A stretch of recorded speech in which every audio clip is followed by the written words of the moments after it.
శ్రీరామ జయ రామ జయ జయ రామ. ఈరోజు మంచి మాట, మెచ్చుకోవటం నేర్చుకోండి. ఇతరులు ఏదన్నా ఒక మంచి పని చేశారనుకోండి, వెంటనే బాగుంది అని చెప్పండి.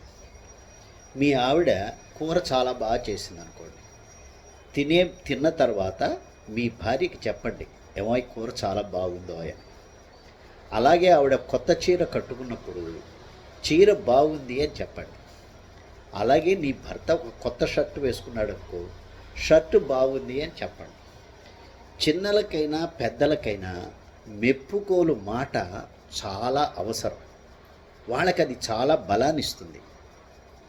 పిల్లలు రాస్తూ ఉంటారు, రాసినప్పుడు 10 మాటలు రాశారనుకోండి, అందులో ఒక మాట స్పెల్లింగ్ తప్పింది అనుకుందాం.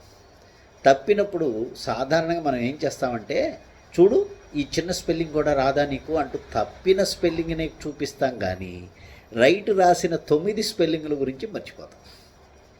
అలా కాకుండా 9 చాలా బాగా రాశావు నాన్న, ఈ 10ది కూడా ఇలా రాస్తే బాగుంటుంది అని చెబితే ఆ మెచ్చుకోలు మాట వాడికి చాలా ఆనందాన్ని ఇస్తుంది. అలాగే ఇంట్లో పని వాళ్ళు పని చేస్తూ ఉంటారు కదా, ఆ పని చేసిన వాళ్ళు బాగా చేసిన రోజున బాగుంది అని చెప్పండి.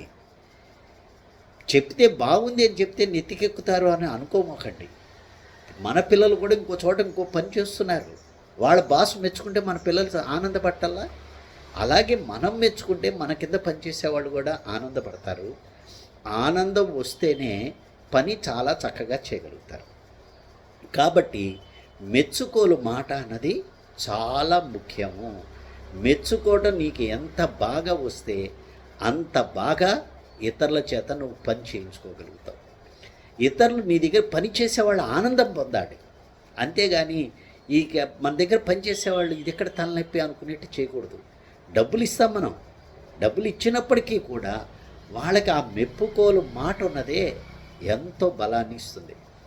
ఉదాహరణకి మన ఆటోలో దిగుతాం, ఆటో దిగిన తర్వాత వాళ్ళకి డబ్బులు ఇచ్చేస్తాం. డబ్బులు ఇచ్చేసి థ్యాంక్ యూ చెప్పి, సేఫ్గా తీసుకొచ్చినందుకు థ్యాంక్ యూ చెప్పి, డ్రైవింగ్ చాలా బాగా చేసావో అని ఒక మాట అనండి, ఎంత ఆనందపడతాడో. ఆ ఆనందం చాలా విధాల మనకు ఉపయోగపడుతుంది. కాబట్టి ఇతరులకి నువ్వు ఆనందం ఇవ్వటానికి మెచ్చుకోవటం నేర్చుకో.